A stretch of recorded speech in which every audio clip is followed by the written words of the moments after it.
Hello, I'm going to talk to you today about why leftists do not debate. They seem to refuse the option to debate and they don't actually want to defend their case.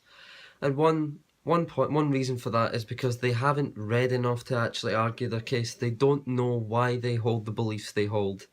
They don't know from what position they are arguing, and they don't have anything to defend. They think they're right, but they seem to know that they're correct in what they're saying, but they have no idea why, because this ties into the last point. They have not read the reasons why. They haven't read the philosophy behind the position.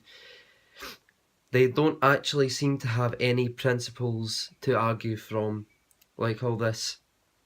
It's okay. Like, I mean, do you really think that if, like, Anita Sarkeesian was getting milkshakes thrown over her, like Nigel Farage or Sargon or Tommy Robinson or whoever, like they are, do you really think that the left wing media would be laughing at it? Do you think Burger King would be tweeting out that, oh, just saying we're serving milkshakes, people of Scotland? Because I seriously doubt it. I think they would condemn it correctly. It's correct that they would condemn it, because I actually have principles. I hold the principle that you shouldn't attack people for the things that they think and the words that they say. But I mean, these people don't seem to have that principle. They just seem to think it's okay for me and not for thee. So there's another reason.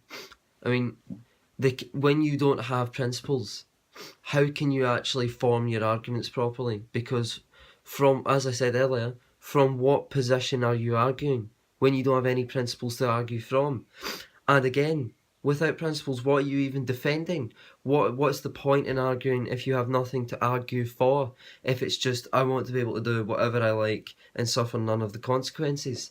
I mean, they could go on the offensive and attack our positions, but I don't think they have the arguments to do that. I don't think they have the reasoning to do that. They don't have they to put it frankly, they don't have the ability to do that because they don't know what our positions are. Because all they've read about our side is the smears. They've just about the Liberal side. All they've read is smears of someone said something a bit spicy. I mean, like none of that is an argument. And there's another thing. Why would you argue your case when you can just smear the person you're arguing with? Because they don't seem to have any appreciation. Because this is the generation who has grown up and had their every wish granted. So when you have that, you don't have any appreciation of like long suffering for long term gain, and not suffering, but putting work in for long term gain. So when you smear the person, what happens in this present day outrage culture is everyone immediately listens to you. There's a hate mob on the internet. You're hated. You're smeared in the press. All this stuff. So it's not as if there's any obvious loss to you when that happens. When you do that, when you smear the person, but in actual fact there is, because eventually, when people actually go and look into the situation themselves, which I have faith in the public to do, when the people go and look into the situation themselves, they will see that these smears are wrong and they're not accurate about the person being targeted with the smears. I mean, take the James Charles situation. He was to supposedly his career was destroyed after this one video, which basically was a massive smear, just a 40-minute long smear of his character. Not that I watch James Charles or care about James Charles, but I don't want to see people's lives ruined from one video. And then as soon as he made his response with the evidence-based arguments, he started gaining subscribers again. So these things do work. Like, the public doesn't listen to the smears anymore because they know that these people get called racist all the time, or whatever smear you would like. I mean, this tactic is not for people who are actually thinking, functioning human beings. This is used for short-term point scoring against real argumentation. These people don't have the arguments to back up their position, so the next logical step is just to attack the character ad hominem fallacy. And as Socrates said, when the debate is lost, slander becomes the tool of the loser. And that rings true. That really rings true, because why would you need to smear somebody if you are?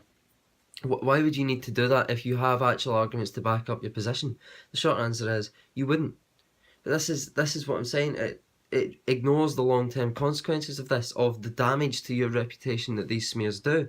And you can see that with the decreased viewership of TV news, the decreased listenership of like the radio stations, and the decreased readership of the newspapers. And it's not because it's like even the newspapers go online and the TV channels have YouTube channels. So it's not as if these sources don't have online presences. It's because they're not reliable sources on the issues that people don't go to them. And it's like, what awaits these leftists if they come into a debate with liberals or conservatives is the total destruction of their worldview and the destruction of their position through actual evidence-based, reasoned argumentation against their position. It's not as if socialism has any evidence, like positive evidence for a society based on its principles. Every time it's been tried, it's been ruined. And it's the same with fascism, actually, but for some reason the alt-righters seem to want to debate. But it's the same with fascism. Any time it's been tried, it's led to death and oppression, effectively. So, I mean, what are they going to argue for? That you can't just go, well, look there, look there, look there, and look there, that it's caused destruction every time it's happened. And since this destruction of their worldview, the reason it would be so bad is because they've put all their eggs in the one basket. They have closed their mind off totally to being, and this is what I was saying yesterday about the ideological thinking. They think in ideological terms. So they've closed off their mind to any change of mind or any change of position or like convincing of the other side of other arguments. So why would they enter a debate? Because all they would then have to do is admit that not only are they wrong, but they've been so wrong for such a long time that their whole career in some cases is based on like a falsehood, effectively. Like, these are the things I'm saying. It doesn't have any positive outcome for them to debate people. So I would go easier on them. I would go easier on them because it probably is genuinely quite difficult to, after you've put out a message for such a long time, to basically you'll end up having to admit that it's wrong and that you were wrong. So it's probably not an easy thing or a nice thing to have to do. But what we have to do now, because we've won, the Liberal side have won on the argumentation front consistently and perfectly, total destruction of the social justice side, total destruction of the alt-right side. So I don't think there's any avenue for that now. Obviously continue to debate, but I don't think there's any avenue forward for like we'll win more on the argumentation front, because we've got them beaten in the arguments so consistently it's not even a problem to me. But we have to ensure that they're aware of the principled opposition to their actions, and the alt-right as well. This goes for any identitarian.